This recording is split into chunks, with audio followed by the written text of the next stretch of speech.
Hi hello నమస్తే అందరికీ. Welcome to my channel గన స్టోరీస్ వరల్డ్. స్టోరీ చదివే ముందు ఛానల్ని తప్పకుండా సబ్స్క్రైబ్ చేసుకొని లైక్ చేసి మీ ఫ్రెండ్స్ అండ్ ఫ్యామిలీస్కి షేర్ చేయండి. ఇక స్టోరీలోకి వెళ్ళిపోదాం. Romance killer episode 80. అందరినీ నీ చేతుల్లో పెట్టుకొని నీ కనుసైగల్లో ఆడిస్తున్నావు, కానీ ఇక నుండి నీ ఆటలు నేను సాగనివ్వను అని అన్నాడు మార్క్. ఆహా, అంత దమ్మున్న మగాడివి ఏంట్రా నువ్వు అని భైరవ్ మార్కు ముందుకి వచ్చాడు. ఓహో భైరవ్, నిన్నెలా మర్చిపోతాను చెప్పు. అస్సలు మర్చిపోను. నేను నిన్ను చాలా గుర్తుపెట్టుకుంటాను. విశ్వకి సగం బలం నిన్ను చూసుకునే కదా. మీ అన్న మీదకి ఏది రానివ్వవు కదా నువ్వు. కానీ మీ ఇద్దరిని కలిపి వేసేస్తే ఏం చేస్తారు? అసలు విశ్వ పేరే నేను ముంబైలో లేకుండా వినబడకుండా చేస్తే ఏం చేస్తావు నువ్వు అప్పుడు? అయినా అప్పుడు చూడడానికి నువ్వు కూడా ఉండవులే. అయినా సొంత తమ్ముడే కోమాలోకి పంపించేశాడు అన్నని. సంవత్సరం పాటు కోమాలో ఉండి వచ్చాడు. ఇప్పుడు వచ్చి ఇక్కడ ఈ ఊరిని ఏలేస్తాం అని అంటే చూస్తూ ఊరుకుంటారా? ఎవ్వరూ ఊరుకోరు. పైగా నువ్వు పెట్టే రూల్స్కి అందరూ విరుద్ధంగానే ఉన్నారు. వాళ్ళందరూ నా వెనకే ఉన్నారు. ఇప్పుడేం చేస్తావు? మేమంతా ఒక్కటే. నువ్వొక్కడివే ఒక్కవైపు ఉన్నావు. నా వైపు ఇంతమంది ఉన్నారు. ఒక్కడివి ఏం పీకగలవు చెప్పు నువ్వు అని అన్నాడు మార్క్. ఈ ఊర్లోని వాళ్ళే కాదురా, 100 మందిని, 100 ఊర్ల మందిని తెచ్చుకో. నా అన్న ముందు ఎవ్వడు నిలవలేడు. నా అన్నని టచ్ కూడా చేయనివ్వను. అది మా ఇంట్లో వాళ్ళు చేశాడు కాబట్టి ఆ రోజు మేము ఏమీ కనిపెట్టలేకపోయాము. కానీ నీలాంటి అవులాగాడు వచ్చి డైరెక్ట్గా నా అన్నకి, నా బాయ్కి వార్నింగ్ ఇస్తే చూస్తూ ఊరుకుంటాను అనుకున్నావా? అడ్డంగా నరికి పోగులు పెడతాను. ఏమనుకున్నావో? మజాక్ చేస్తున్నావా మాతో? ఎవ్వరి ముందు నిలబడి ఏం మాట్లాడుతున్నావురా? అంత తెగ బలిసి కొట్టుకుంటున్నావా? నరాలు తీసి మెడలో వేస్తాను. ఏమనుకున్నావో? నా బాయ్ ముందే నోరు తెరిచి నా బాయ్ని ఎదిరించే అంత దమ్ముందా బే నీకు? రారా చూసుకుందాం నీకెంత దమ్ముందో. ఇప్పుడు చూపించు నాకు. పెద్ద మగాడివా నువ్వు? మగాడి వచ్చావా నా అన్నను ఎదుర్కోవడానికి? నీ మగతనం చూపించరా బే నాకు. ఏది చూసి ఎగురుతున్నావో దాన్నే లేకుండా కోసి పారేస్తా నా కొడక అన్నాడు భైరవ్ మార్క్ని కిందకి మీదకి చూస్తూ. గుచ్చానా కొడక, ఏంట్రా నా బాయ్కి వార్నింగ్ ఇవ్వడానికి వచ్చావా? నీకు అంత దమ్మున్న మగాడివే అయితే రాబే చూసుకుందాం అని భైరవ్ షర్ట్ హ్యాండ్స్ మడత పెట్టుకుంటూ ఒక్క అడుగు ముందుకు వేయగానే విశ్వ భైరవ్ చేయి పట్టుకొని వెనక్కి లాగి, వాడేదో చేస్తాను అని విర్రవీగుతున్నాడు కదా, వాడి టాలెంట్ కూడా మనం చూడాలి. వాడి టాలెంట్ని మనం ఎందుకు తొక్కేయడం చెప్పు? అనవసరంగా వాడి టాలెంట్ని తొక్కేసిన వాళ్ళం అవుతాము. కాబట్టి వాడు ఎంత ఎగురుతాడో ఎగరనివ్వు. వాడి టాలెంట్ని, వాడి ధైర్యాన్ని వాళ్ళు అన్నీ చూపించాక అప్పుడు చెప్తాను ఆ నా కొడుకు సంగతి. విశ్వ అంటే ఏదో నార్మల్ అని అనుకుంటున్నాడు. నా గురించి తెలియక ఏదో పిచ్చి వాగుడు వాగుతున్నాడు ఆ పిచ్చి నా కొడుకు. కాబట్టి ఒక్క ఛాన్స్ ఇద్దాం, వదిలే. వాడు ఏం చూపించకుండా మనం వాడిని ఏదైనా చేసేసామనుకో, వాడి బలాన్ని మనకు పరిచయం చేయలేదు అని తెగ ఫీల్ అవుతాడు. ప్లస్ వాళ్ళ గర్ల్ ఫ్రెండ్ కూడా ఫీల్ అవుతుంది. కాబట్టి ఇద్దరికీ కలిపే మనం అంటే ఏంటో చూపిస్తే అప్పుడు కదా మనకి సరదా ఉండేది, అప్పుడు కదా మనకి కిక్ ఉండేది. కాబట్టి వదిలే. వాడికి సరైన టైంలో సరైన ప్లేస్లో సరైన గుణపాఠం చెప్పే తీరతాను నేను. ఈ విశ్వ అంటే ఏంటో వాడికి ఖచ్చితంగా తెలియజేస్తాను. ఎందుకు మనం ఇప్పుడు ఆరాట పడడం? వదిలై భైరవ్. వాడికి నేను కూడా అవసరం లేదు. నువ్వు ఒక్కడివి చాలు. ఇప్పుడే ఇంత త్వరగా వాడు చావడం నాకు ఇష్టం లేదు. కాబట్టి ఈ ఒక్కసారికి నా మాట విని వదిలేయ్, చూపిస్తా అంటున్నాడు కదా నేను అంటే ఏంటో వాడికి అని అన్నాడు విశ్వ.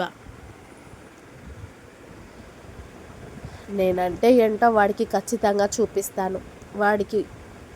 వాడేదో వాగుతున్నాడు, వాడు వాగినంత మాత్రాన వాడి మాటలు పట్టించుకుంటామా ఏంటి? అలాంటి మందిని ఎంతమందిని చూడలేదు చెప్పు మనం? ఎంతమందిని నువ్వు నీ చేతులతో చంపలేదు చెప్పు? వీడేదో కొత్తవాడు, మన ఊరు తెలియక వచ్చాడు, పాపం పోనీలే.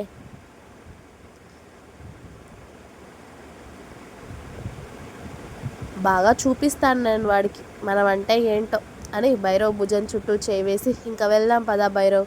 వాడికంటే ఏ పని పాట లేదు. వాడి గర్ల్ ఫ్రెండ్ చెప్పగానే ఏదో ఉబలాటంతో గర్ల్ ఫ్రెండ్ ముందు హీరో అవ్వాలి అని వచ్చాడు. కానీ మనకు అలా కాదు కదా. మనకి అసలే బోలెడు పనులు ఉన్నాయి, మనకు ఫ్యామిలీస్ ఉన్నాయి. మనం వాడిలా ఎగిరితే మనకి టైం సరిపోదు కదా. వదిలై వాడిని, వెళ్దాం పదా అని ఆ మార్క్ గాడిని ఎంత కోపంగా చూడాలో అంత కోపంగా చూస్తూ, ఈ పిల్ల బచ్చా వేషాలన్నీ నా దగ్గర కాదు. విశ్వగాడి ఆట చూస్తే తట్టుకోలేవు, చచ్చిపోతావు, అర్థమైందా? నేను ఏమీ అనట్లేదు అని ఇప్పుడు దొరికినా కానీ అని రెచ్చిపోకు. సరైన టైం వస్తే ఖచ్చితంగా చూపిస్తాను నేనంటే ఏంటో. మళ్ళీ ఇలాంటి తింగర్ వేషాలు వేస్తూ నేనే చేశాను అని స్కూల్లో పిల్లాడు లేచి నిలబడి చెప్పినట్టు చెప్పకు. నాకు ఇలాంటి పనులంటేనే చాలా చిరాకు. అలాగే నా ప్రాపర్టీస్ ఎవరైనా టచ్ చేస్తే నాకు అస్సలు నచ్చదు.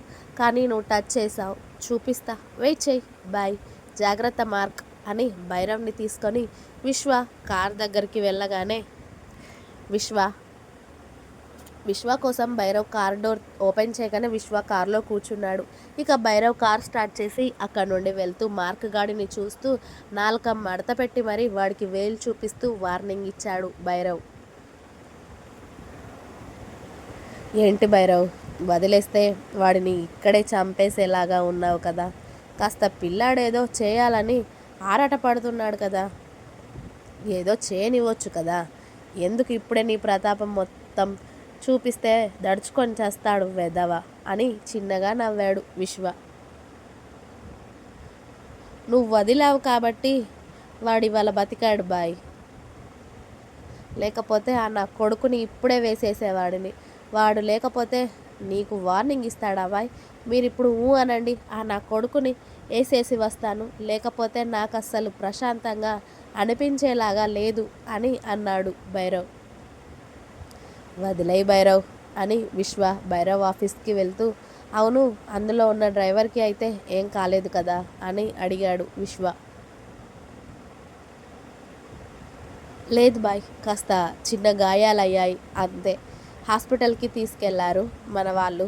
ప్రాణానికి ఏం ప్రమాదం లేదు, జస్ట్ చిన్న గాయాలు అయ్యాయి, సాయంత్రం లోపు డిశ్చార్జ్ అవుతాడు అని చెప్పాడు భైరవ్. అలాగే, అతడిని కొన్ని రోజులు పనిలోకి రావద్దు అని చెప్పండి,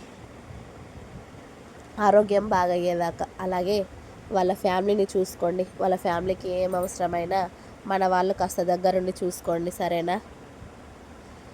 అతడికి ఆరోగ్యం బాగా అయ్యాక పనిలోకి రమ్మని చెప్పండి అని చెప్పి ఇక విశ్వ భైరవ్ ఇద్దరూ ఆఫీస్కి వెళ్ళిపోయారు.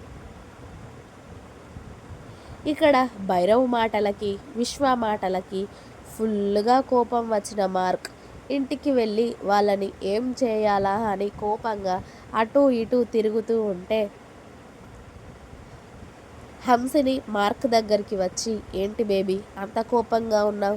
ఆల్రెడీ నువ్వు అంటే ఏంటో వాడికి తెలియజేశావు కదా, అయినా మళ్ళీ ఎందుకు అంత కోపంగా ఉన్నావు? నువ్వు వెళ్ళిన దగ్గర ఏం జరిగింది మార్క్ అని అడిగింది హంసిని మార్క్ భుజం మీద చేయి వేసి. నా కొడుకులు ఇద్దరు నన్నే చంపేస్తాను అని నాకు వార్నింగ్ ఇస్తున్నారు. వాడి కన్నా తోపు ఎవ్వరూ లేనట్టు బాగా బిల్డప్ ఇస్తున్నారు హంసిని.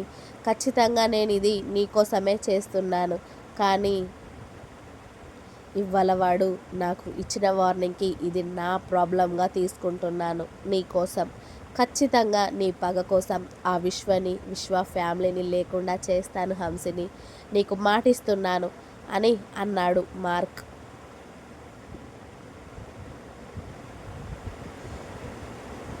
ఇంకా ఉంది. మీకు నా స్టోరీస్ నచ్చినట్టయితే ప్లీజ్ లైక్ చేయండి, షేర్ చేయండి, అలాగే ఛానల్ని తప్పకుండా సబ్స్క్రైబ్ చేసుకోండి.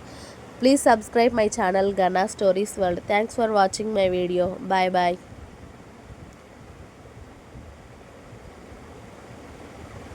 Please like, share and subscribe.